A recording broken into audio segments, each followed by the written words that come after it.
set to offer families up to 1 million yen. The city of Tokyo will be giving out 1 million yen for child To move out of Tokyo's metropolitan areas. Ayon sa Global Finance, ang Tokyo ay pangalawa sa pinakamagandang tirhan na syudad sa buong mundo noong 2022. Napakayaman at puno ng buhay. Mula Tokyo ay matatanaw ang napakagandang Mount Fuji. Pero alam mo ba, ang mamamayan ng Tokyo ay hinihikayat ng gobyerno na umalis sa syudad. 1 million yen o humigit kumulang 423,000 pesos bawat anak. Ito ang offer ng gobyerno ng Japan sa sinumang pamilya na aalis sa Tokyo. Bakit kaya pinapaalis ng Japan ang kanilang mamamayan sa Tokyo? Bakit handa silang magbayad ng milyon-milyon para lamang lumikas ang mga tao? Yan ang ating pag-uusapan ngayon.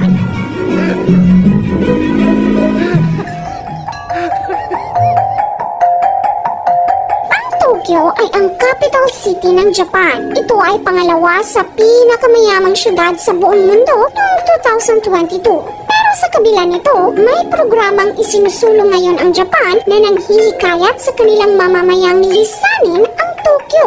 Bakit? Ang Tokyo kasi ay kasalukuyang itinuturing na pinakamataong syudad sa mundo ayon sa United Nations. Nasa 37 million ang populasyon ng Tokyo. Pinakamalaki ito sa buong Japan. At noong 2020, ang population density ng Tokyo ay 7,321.9 katao sa bawat kilometro kwadrado. At ayon sa datos, bago magpandemya, ang bilang ng mga taong lumilipat sa Tokyo ay mas marami ng 80,000 kada taon kumpara sa mga umaalis sa syudad. Ibig sabihin, mas maraming tao mula sa probinsya ang lumilipat sa Tokyo para magtrabaho. Dahil dito ay naging overpopulated ang Tokyo at konti na lamang ang natitirang tao sa mga probinsya.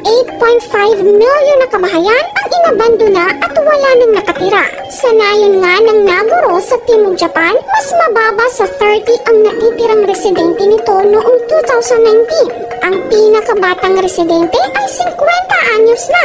At para masolusyonan ang lumalalang problemang ito ng Tokyo, naisipan ng pamahalaan ang programang hikayat sa mga tao sa Tokyo na lumipat sa ibang nayon o probinsya at magsimula ng panibagong buhay doon. Layunin ng programa na muling bigyang buhay ang mga nayong tumatanda at nauubos na ang populasyon. Isa rin kasi sa malaking problema ng Japan ay unti-unting nauubos ang kanilang populasyon. Mas marami pa ang namamatay sa kanila kaysa ipinapanganak na sanggol. Noong 2022, ang bansa ay merong mahigit 125 million na populasyon at ito ay patuloy na bumababa sa nakalipas na 14 years. Inaasahang bababa pa raw ito sa 86.7 million na lang pagdating ng 2060. Kung gusto niyo pong malaman kung bakit nangyayari ito sa Japan, may ginawa na po kaming video nito. Ilalagay namin ang link sa description at comment section. Ang target ng Japan ay mailipat ang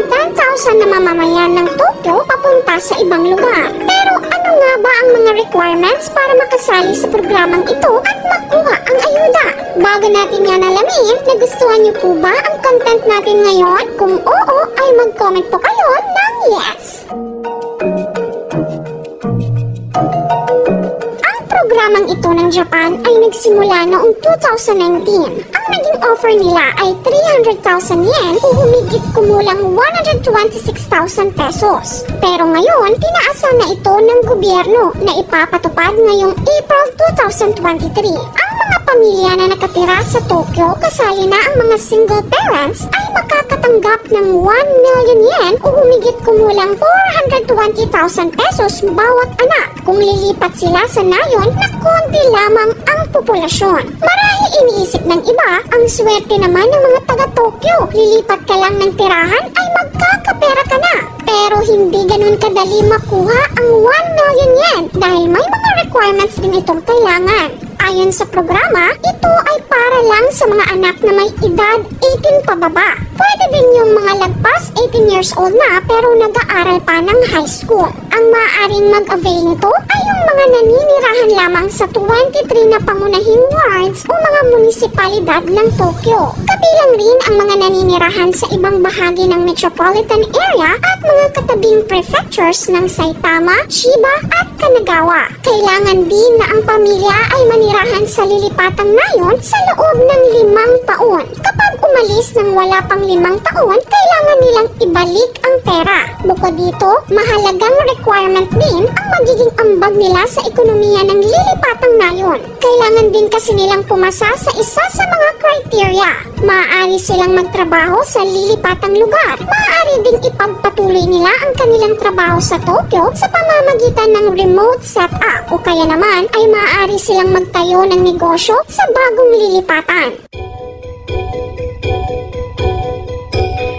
Mula nung magsimula ang pagpapatupad ng programa ay matumal ang naging partisipasyon ng mga mamamayan. Kaya naman bukod sa pangakong halina ng buhay sa kanayunan, ang mga nayong may nanganganib na populasyon ay kanya-kanya na rin ng gimmick para makaengganyo ng mga lilipat na pamilya at matulungang buhayin muli ang populasyon ng Japan. Sa nayon ng Nagi, ang pang-engganyo nila sa mga mag-asawa para bumuo dito ng pamilya ay ang pagbibigay ng ayuda, subsidized na pabahay, libreng bakuna at allowance sa paaralan para sa mga bata. Sa nayon naman ng Otari, ibinibida nila ang mga bachelors o mga available na kalalakihan. Bilang pang-engganyo, isang kalendaryo na may larawan at profile ng mga kalalakihan ang ginagamit para ipromote ito. Ang mga nayong ito ay ilan lamang sa 869 municipalities na nanganganib maglaho dahil sa bumababang birth rate, kalendaryo, pabahay,